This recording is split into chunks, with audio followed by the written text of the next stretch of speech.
오늘은 화면에 보이는 생애 시대 구분에서 제3기 내룡정 시대에 있었던 일들을 살펴보기로 하겠습니다. 분량이 많아 서너 개로 나누어서 말씀드리겠습니다. 내룡정 시대 1입니다. 선생의 나이 45살에 어머니가 김해에서 돌아가시고 합천 상가선영으로 기장하게 되는데, 이때 선생은 심요살이를 위해 합천 삼가로 오게 됩니다. 제3기 내룡정 시대가 시작됩니다.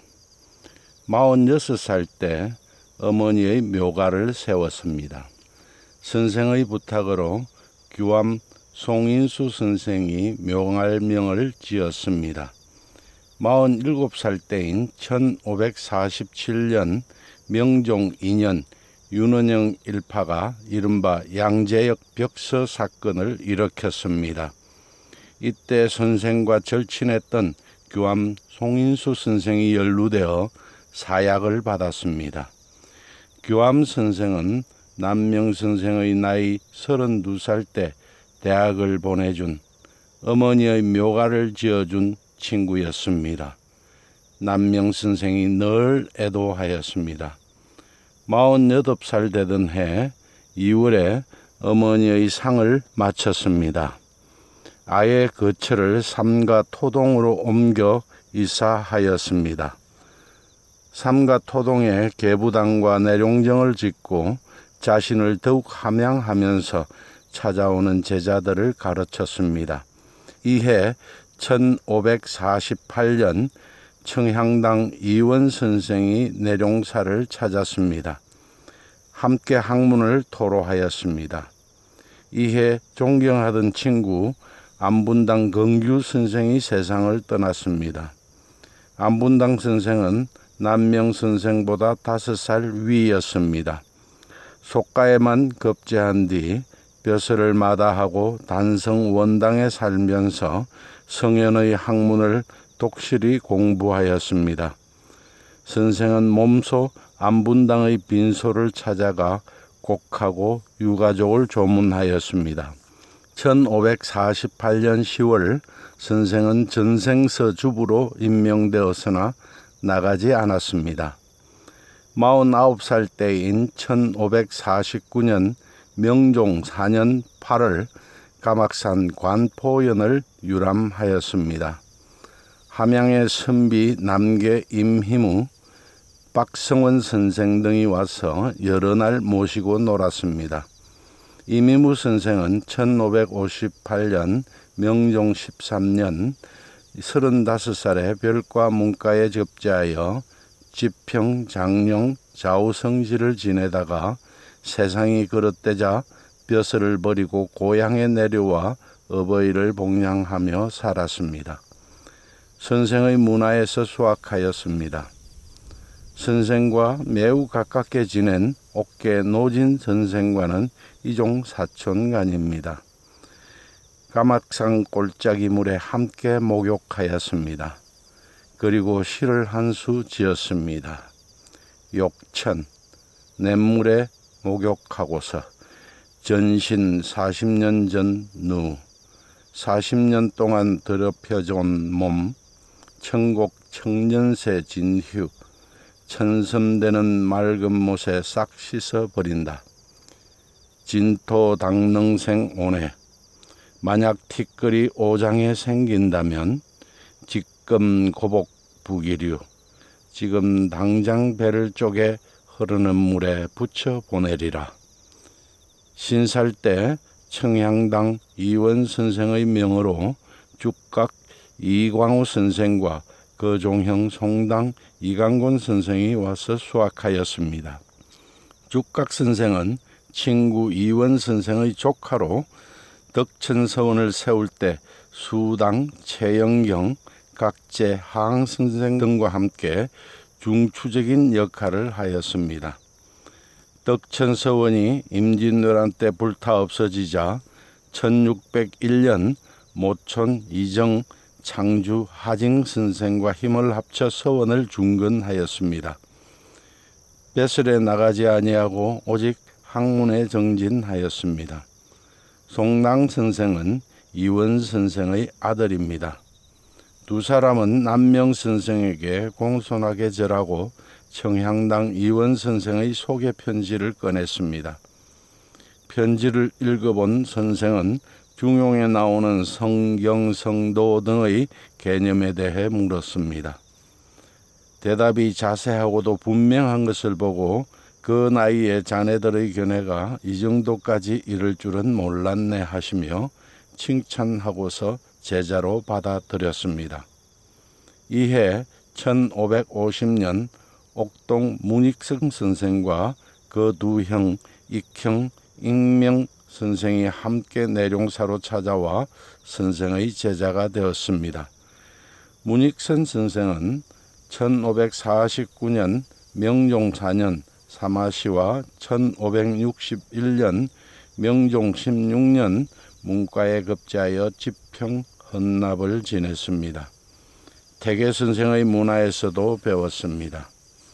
이에 1550년 부사정 송린 선생의 따님인 은진송 씨를 부실로 맞이하였습니다. 51살 때 뜻께 옥은이 와서 수학하였습니다. 옥은 선생은 집이 가난해 책이 없었습니다. 눈에 띄는 중용을 상중에 있으면서 1000번이나 읽었다 합니다. 후에 배설길에 올라 이조자랑, 병조자랑을 거쳐 이조정랑에 이르렀습니다. 남명 선생이 돌아가셔서 장사 지낼 때 옥은 선생은 수문인으로 동쪽 자리에 섰습니다. 덕계 선생이 남명 선생에게 나와 가르침을 청할 때 대학, 중용, 심경, 근사록을 다시 읽게 하시고 강론하여 밝혀주는 것이 절실하고 지극했다 합니다. 이해 1551년 선생은 종부시 주부에 임명되었으나 나가지 않았습니다. 이해 제자 덕계 옥은 옥계 노진 계암강익 선생과 함께 안암의 화림동을 유람하였습니다. 옥계 선생은 1537년 중종 32년에 진사가 되었고 1546년 명종 원년 문과에 급제하였습니다. 관직에 나간 지 30년 동안 조정에 머문 기간은 3년이 차지 않았습니다. 뒤에 선조가 친필로 경상도 관찰사 벼슬을 내렸고 기로사에 들이도록 하교하였습니다. 1578년 선조 11년 2조 판서로 세상을 떠났습니다. 이해 1557년 칠봉 김이삼 선생이 삼가 계부당을 찾아왔습니다. 선생은 경차관으로 온 김이삼 선생에게 백성의 어려움과 그 구제 방법에 대해 이야기하였습니다. 김희삼 선생은 남명의 외손서이면서 제자인 동강 김우홍 선생과 제자 계암 김우경 선생의 아버지입니다. 1531년 중종 26년 생원시에 입격하고 1540년 중종 35년에 문과에 급제하였습니다. 정언과 이조, 병조의 자랑을 거쳐 관직은 부사에 이르렀고 품계는 통정대부에 올랐습니다. 이조 판서에 추정되었습니다. 52살 때 부실 송씨가 아들 조차석을 낳았습니다. 차석 선생은 예안, 신창, 어령 등의 수령을 지냈으며 품계가 통정에 이르렀습니다. 아내 숙부인은 상산 김씨로 부사 수생 선생의 따님입니다. 이해 1552년 삼족당 김대유 선생이 세상을 떠났습니다. 장례에 참석하여 애도하였습니다.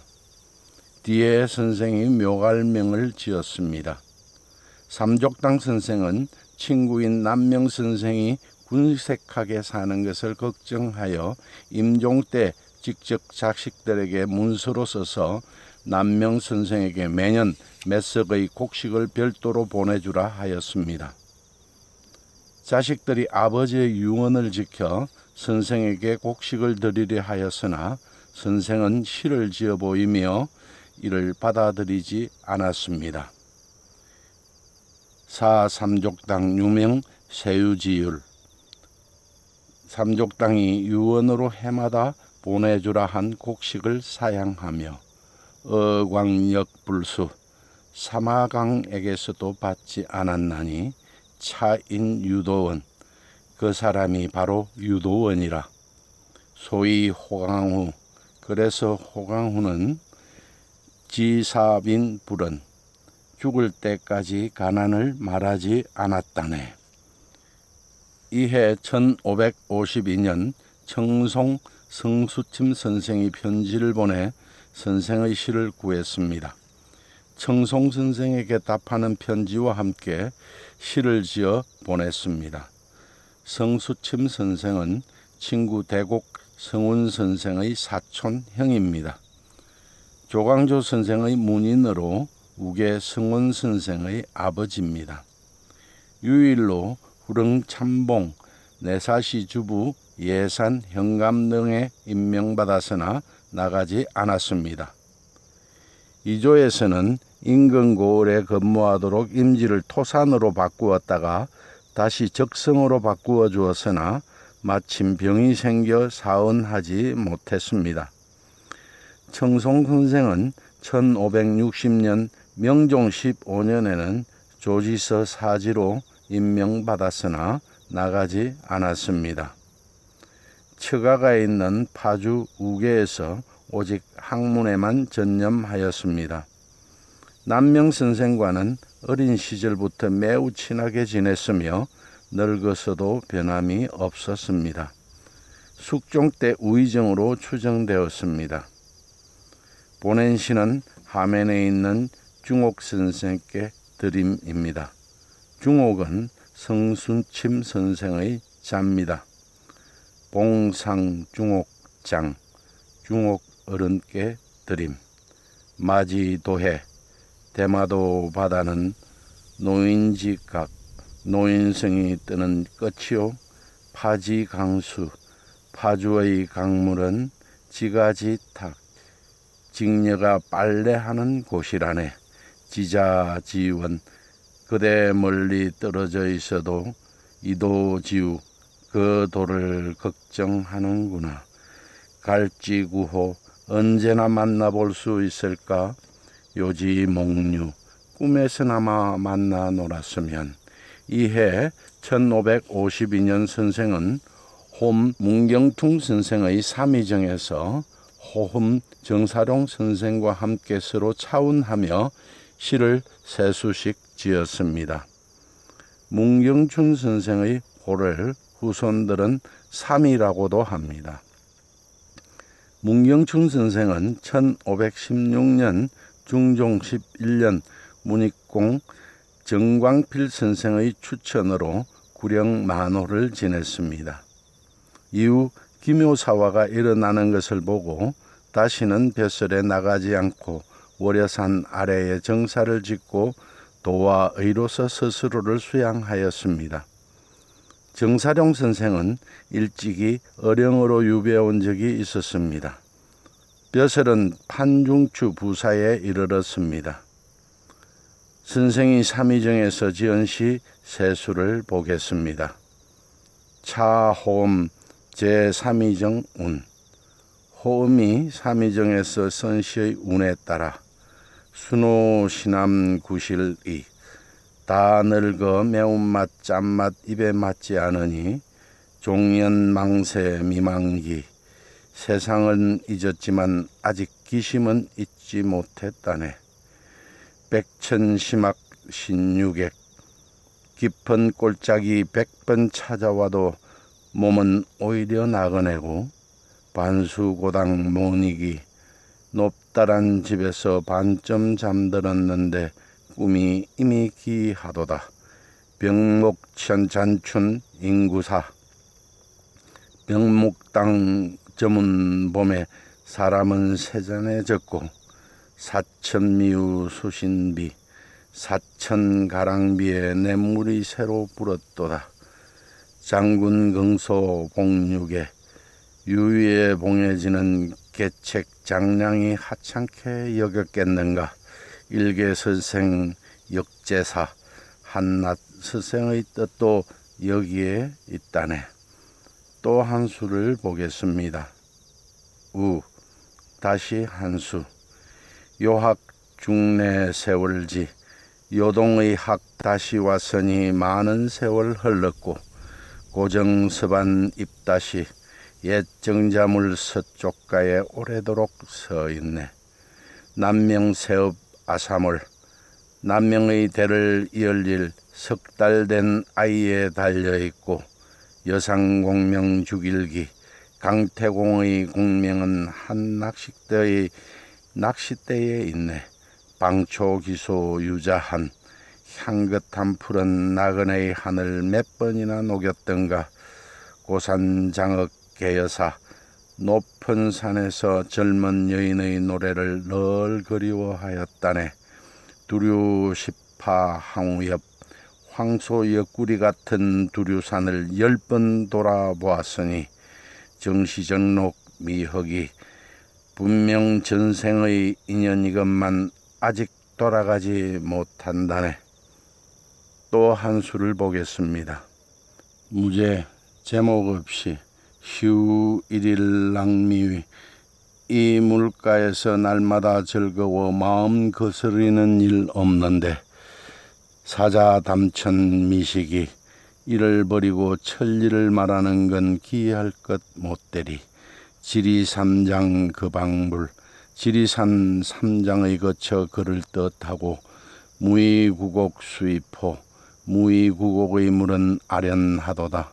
만장완호 풍표거 잘 바른 담장도 기와 오래되니 바람에 어스러지고 성묘 기심 맞아지 돌길 이리저리 갈라져도 말이 절로 하는구나. 호수 중내 비구주 허연 머리로 다시 돌아오니 옛 주인이 아니로세. 1년 춘진 영무이 한 해 봄이 다 가는데 무의를 엎조린다. 오늘은 여기까지 하겠습니다. 여기에 이어서 다음 시간에는 선생의 생애에서 제3기 내룡정 시대 일을 살펴보도록 하겠습니다. 감사합니다.